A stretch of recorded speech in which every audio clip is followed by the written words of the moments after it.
Hi అండి, నమస్తే, welcome to the kitchen. ఈరోజు వీడియోలో నోరూరించే అల్లం నిల్వ పచ్చడి ఎలా చేసుకోవాలో చూపించబోతున్నానండి.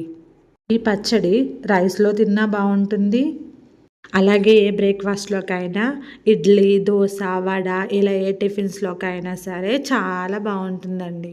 ఈ పచ్చడి ఎక్కువ రోజులు నిల్వ ఉండాలి అన్నా, సరైన రుచి రావాలి అన్నా నేను చెప్పే కొలతలు ఫాలో అయితే సరిపోతుందండి. అండ్ ఈ పచ్చడిని పెట్టడానికి ఎండతో కూడా ఏ పని లేదండి. ఇన్స్టెంట్గా అప్పటికప్పుడు ఈ పచ్చడిని ప్రిపేర్ చేసుకోవచ్చు. మనం ఇంకా ఆలస్యం చేయకుండా ఈ అల్లం నిల్వ పచ్చడి ఎలా చేయాలో చూసేద్దాం రండి. ఫస్ట్ ఈ పచ్చడి తయారు చేసుకోవడానికి కోసం ముందుగా 1 కప్పు దాకా చిన్న ముక్కలుగా కట్ చేసి పెట్టుకున్న అల్లం ముక్కల్ని తీసుకుంటున్నానండి. వీటిని ఒక ప్లేట్లోకి ఒక సైడ్ పరుచుకొని పెట్టుకోండి. మనం ఎంతైతే అల్లం తీసుకున్నామో సేమ్ ఈక్వల్ క్వాంటిటీతో క్లీన్ చేసుకున్న చింతపండు 1 కప్పు తీసుకోండి. నెక్స్ట్ ఇప్పుడు బెల్లం తీసుకోండి. బెల్లం కూడా ఒక ఫుల్ కప్ తీసుకోండి. కొంచెం అల్లం పచ్చడి స్వీట్ ఎక్కువ ఇష్టపడే వాళ్ళైతే 1.5 కప్పు దాకా బెల్లం తురుము తీసుకోవచ్చు. ఈవెన్గా పరుచుకుని ఎండలో కనీసం 1 గంట పాటు ఎండబెట్టుకోండి, లేదా ఫ్యాన్ కింద ఆరబెట్టుకున్నా పర్వాలేదు. ఎందుకంటే ఈ అల్లం ముక్కల్లో, చింతపండులో, బెల్లంలో ఏదైనా చెమ్మ ఉంటే ఆరిపోతుందన్నమాట. దీనివల్ల పచ్చడి ఎక్కువ రోజులు నిల్వ ఉంటుంది. నెక్స్ట్ స్టెప్ వచ్చేసి స్టవ్ మీద ప్యాన్ పెట్టుకుని అందులో ఆయిల్ వేసుకుని, నిల్వ ఉండే పచ్చళ్ళకి ఎప్పుడైనా వేరుశనగ నూనె అయినా లేదంటే నువ్వుల నూనె అయినా వాడితే టేస్ట్ అనేది బాగుంటుంది. అండ్ అలాగే స్టోర్ కూడా ఎక్కువ రోజులు ఉంటుంది. ఆయిల్ వేసిన తర్వాత ఇందులోకి మనం ఎండలో పెట్టుకున్న అల్లం ముక్కల్ని వేసుకుని వేయించుకోవాలి. లో టు మీడియం ఫ్లేమ్లో కనీసం 5 నుంచి 10 నిమిషాల పాటు అల్లం ముక్కల్ని బాగా వేయించుకోండి. ఇక్కడ చూపిస్తున్నట్లుగా ఇలా వేగిన తర్వాత ఈ అల్లం ముక్కల్ని ఒక ప్లేట్లోకి తీసుకుని పక్కన పెట్టుకోండి. ఇప్పుడు అదే ప్యాన్లో 3/4 కప్పు నుంచి 1 కప్పు దాకా ఆయిల్ తీసుకోండి. ఆయిల్ హీట్ అయిన తర్వాత ఇందులోకి 1 టీ స్పూన్ ఆవాలు, 1 టీ స్పూన్ జీలకర్ర, 4 ఎండుమిర్చి తుంచుకుని వేసుకోండి.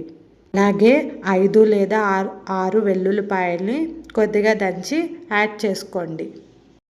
ఒకసారి అంతా బాగా కలుపుకుని తర్వాత ఇందులో కొంచెం కరివేపాకు వేసుకుని ఈ తాలింపు అంతా వేగిన తర్వాత వెంటనే స్టవ్ ఆఫ్ చేసేయండి. తర్వాత ఇందులోకి 1/2 టీ స్పూన్ పసుపు వేసి ఒకసారి మిక్స్ చేసుకుని ప్యాన్ పక్కకి దించుకోండి. తర్వాత స్టవ్ మీద ఒక గిన్నె పెట్టుకుని అందులో 1 కప్పు వాటర్ వేసుకోండి. వాటర్ అనేది ఇలా కాగిన తర్వాత ఇందులోకి మనం ఎండలో పెట్టుకున్న చింతపండు వేసి ఉడికించండి. వెంటనే స్టవ్ ఆపకండి. ఈ చింతపండు వాటర్లో కొద్దిగా ఉడకాలి. 2 నుంచి 3 నిమిషాల పాటు మీడియం ఫ్లేమ్లో ఉడికిస్తే చింతపండు గుజ్జు కొంచెం దగ్గర పడుతుంది. ఇక్కడ వీడియో క్లిప్లో చూపిస్తున్నట్లుగా ఈ విధంగా స్టవ్ ఆఫ్ చేసి చింతపండు గుజ్జు పూర్తిగా చల్లారనివ్వండి.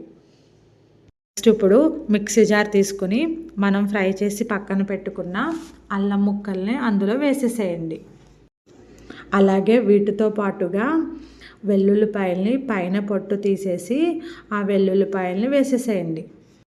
ఈ అల్లాన్ని, వెల్లుల్లిని కూడా కొంచెం క్రష్ చేయండి. ఇలా క్రష్ చేసుకున్న తర్వాత ఇందులోకి 3/4 కప్పు దాకా కారం వేసుకోండి. కారం వేసుకున్న తర్వాత ఇందులోకి 3 లేదా 4 స్పూన్ల ఉప్పు వేసుకోండి.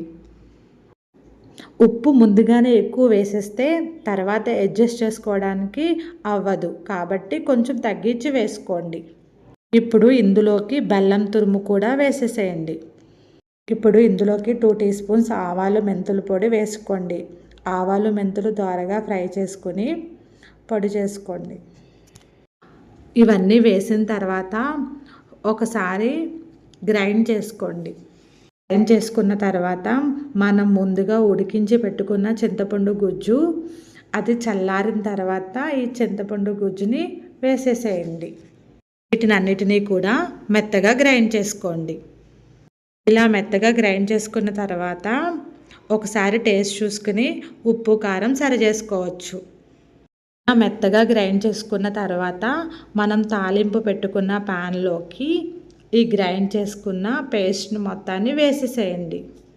ఇక్కడ తాలింపు అనేది పూర్తిగా చల్లారిపోవాలండి. కొద్దిగా గోరువెచ్చగున్నా పర్వాలేదు.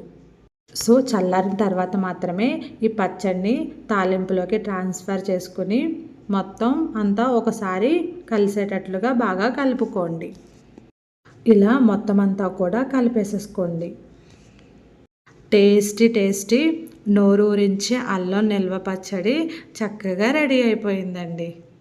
ఇది ఎంత రుచిగా ఉంటుంది అంటే ఒకసారి మీరు ట్రై చేసి టేస్ట్ చేశాక ఇంకా వేరే అలాగా చేయరండి, మళ్ళీ ఇలాగే చేసుకుంటారు. అంత బాగుంటుంది టిఫిన్స్లోకైనా అన్నంలోకైనా. ఇలా తయారు చేసుకున్న ఈ అల్లం పచ్చడి బయట పెట్టుకుంటే 3 నెలల నుంచి 4 నెలల వరకు ఉంటుందండి. అదే ఫ్రిడ్జ్లో పెట్టుకుంటే 6 నెలల పైన ఈ పచ్చడి స్టోర్ ఉంటుంది. మీరు కూడా ఈ అల్లం నిల్వ పచ్చడి ట్రై చేసి టేస్ట్ చేశాక మీకు ఎలా కుదిరిందో నాకు కామెంట్ రూపంలో తెలియచేయండి. మరి మీకు ఈ వీడియో నచ్చినట్టయితే లైక్ చేయండి, మీ ఫ్రెండ్స్కి రిలేటివ్స్కి షేర్ చేయండి. మరిన్ని సింపుల్ రెసిపీస్ కోసం సబ్స్క్రైబ్ చేసుకోండి. Thank you for watching.